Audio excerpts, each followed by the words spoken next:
I thought about what could I tell you tonight. So few months ago or 2 years ago, I was invited by Ishek to give a keynote in the beginning of a program for starters. And the year before, I was very upset because I was in the jury. And I was really upset because I could see the starter doing all the time the same mistake.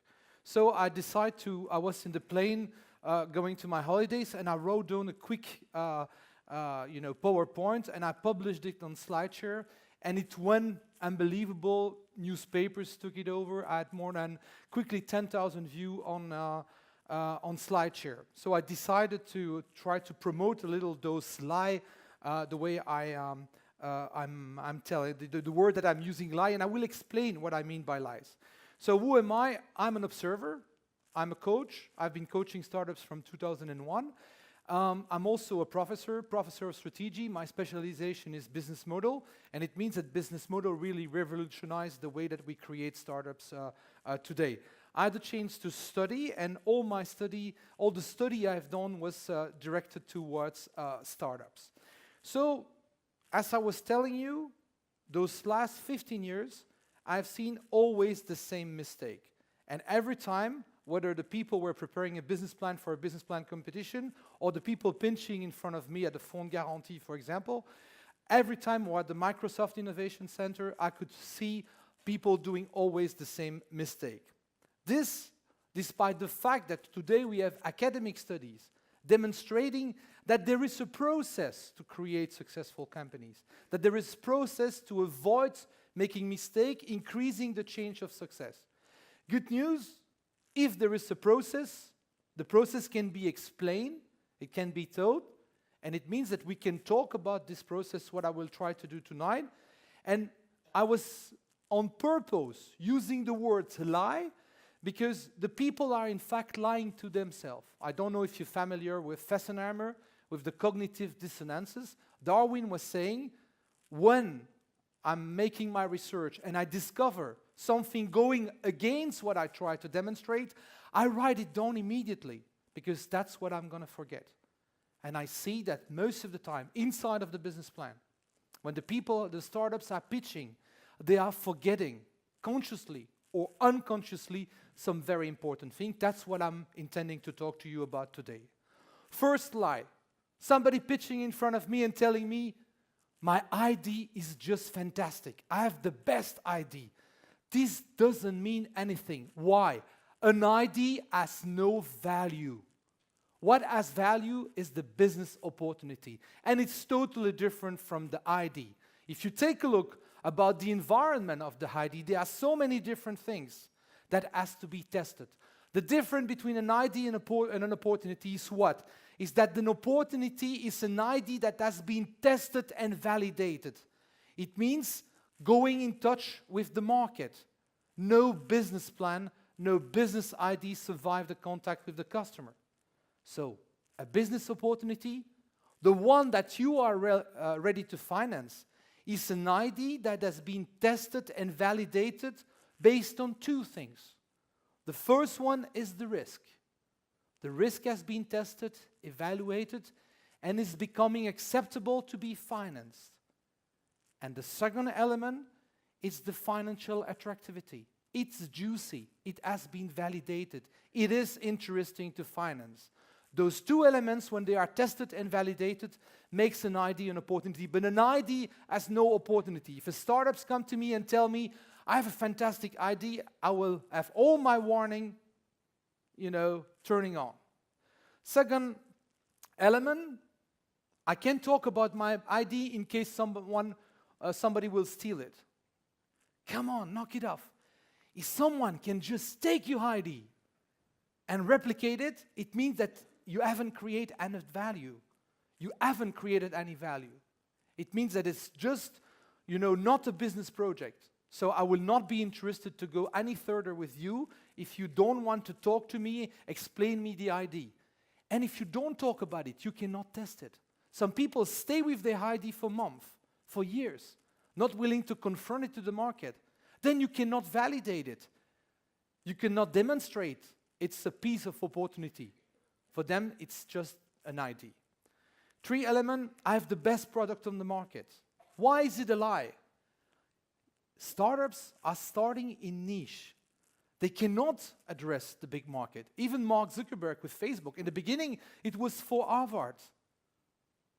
So if you tell me I have the best product on the market, which market? Please be mature and tell me I have the very best product for this very specific niche. And then explain me what is the size of the niche. The size of the niche should be big enough to feed you and small enough not to attract the big one. And you have to explain me why you've been drafting, shaping a value proposition for this specific niche. And you will be the king of the niche. But if you just tell me that you have the best product for the market, you haven't done your homework. Or market is very big. No, your niche. What is the size of the niche? And is the niche growing? That's what I'm interested about. If you eat the niche first, you eat 80% of the niche, you can draft a business plan where you will eat the 80% of the niche and then eventually jump to the other one. That makes the things credible. I don't have any competition. That's one of the biggest lies I've seen. People say, oh, you know, my market is so big and I have no competitors. How can the people say that? I'm always telling, listen, you will try to convince people to go in their pocket to give you money. Who are they giving the money today? To satisfy this need, to fulfilling this unsatisfied desire. So there are always competition, and if there are no competition, sometimes it can happen, at least there are substitutes. So I want the people to understand, and if there are no substitute, no competitor, probably there is no market. So if an entrepreneur has done his homework, he's able to talk about a competition. He is not talking about a big market. He's talking about a small market that he identifies where there are unsatisfied people he wants to satisfy. And that's his mission on earth. Not talking about a big market. And then he might not have a lot of competition. Or at least the competition are not satisfying the specific need of those people. Line number 6, I've conducted a market study. Most of the time, the market study are for big business. You know, they are analyzing the market. I rarely have seen one interesting information in a market study that enabled me to reduce the risk on a project. Most of the time, the interesting market at the periphery of the big market. And that's where those people not satisfied, the niche that you could tackle. So market studies are expensive, but they are not for startups. Sometimes you can fish, take some information, but the market study will not reduce the risk. And you want it or you don't want it. The goal of the business plan is to reduce the risk for the entrepreneurs and for the investor. So I need more than a market study. What I like, it's people testing, going on the market, talking to the customer. No business plan survived the first contact with the customer. Testing with the customer. What do we test? Proof of business. Does it sell? And then the proof of concept. Are we able to deliver? That's what is interesting. That's what I'm looking for, and not a market study. Line number 7, my turnover forecasts are conservative. I don't care. I don't care if it's pessimistic, optimistic, or conservative. If I click on turnover in the Excel sheet, I want to see a formula explaining me, you make your figures, you calculate your figures in your Excel sheet. And I want to know it has been tested in small scale. And if you can explain me how it works and that you have done it on a small scale, you will never tell me that you are pessimistic, optimistic, or conservative. You have done it on a small scale. Line number 8, I have a first mover advantage. Wow, the world is changing so fast. I rarely have seen, I started coaching startups in 2001. I rarely have seen a first mover advantage. When you are the first one, all my warning slides because there might be no market or not yet. And you will have to educate the market. And it costs a lot of money. And you will learn the hard way. So be careful. First mover is not really an advantage. Line number 9, our sales strategy is based on the use of Facebook and the internet. Okay, but if it's Facebook and internet and I don't see anything in the financial plan with a lot of budget to be present professionally on internet and Facebook, probably you have a problem. And if I click on turnover, I've seen no formula. So just by presenting the product or the value proposition on internet and Facebook doesn't bring sales. I need a real strategy. So when people are saying this, all my warning lights once again. Line number 10, hi, me and myself. And people are starting their pitch. I have done. And I know by experience, I've been told this at MIT, that lonely wolf never create great companies. So sometimes when you see people pitching, you see one guy in front of the stage and it's a one-man show and all the other one behind. I want to know if this is a real team and if this is the right team to let this company, this project, to make from this project a success. That's my 10 lies. So my 5 favorite question. Do you address a quantified customer pain? I like this notion of customer pain. First of all, in a pitch, I want the entrepreneur to explain me his mission on earth. And his mission on earth is solving a real customer pain. And if it's a real customer pain, it should be quantified. So some people will tell you, oh, I'm a B2C, I cannot quantify. Bullshit.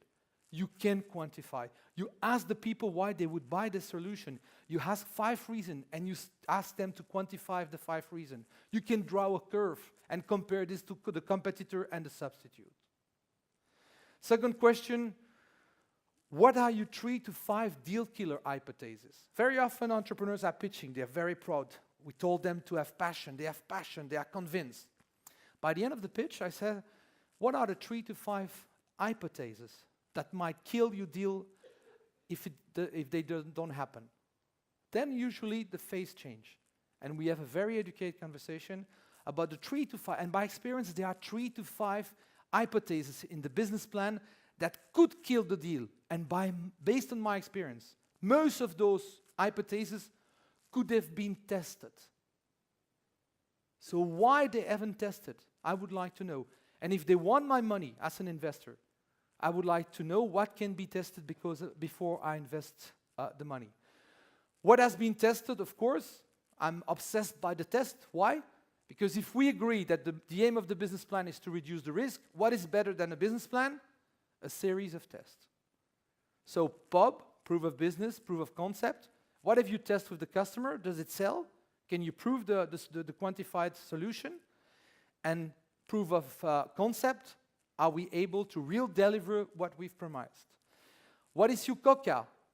Cost of customer acquisition. If you have tested, you can measure. Today with landing pages, you can propose on the web the value proposition and see the reaction of the people. You can measure the cost. How much does it cost to attract the people on the landing page and by the end to have a sale? Today it's feasible. I'm expecting that somebody has done something to talk to me about the COCA because it's one of the risks. Also the sales cycle. And by the end, how much money you need to do what? What are the milestones? You know, what are you going to do with the money of the investor?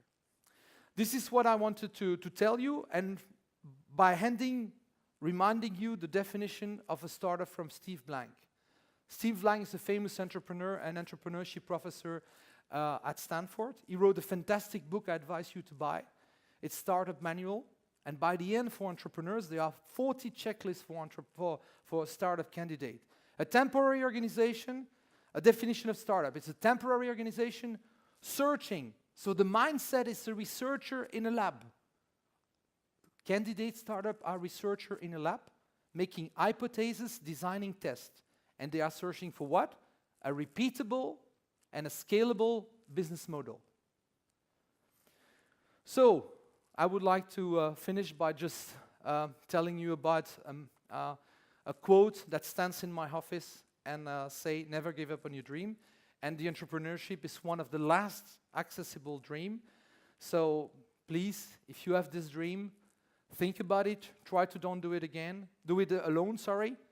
Look for people to support the project and give it a try because it's a fantastic adventure. Thank you very much.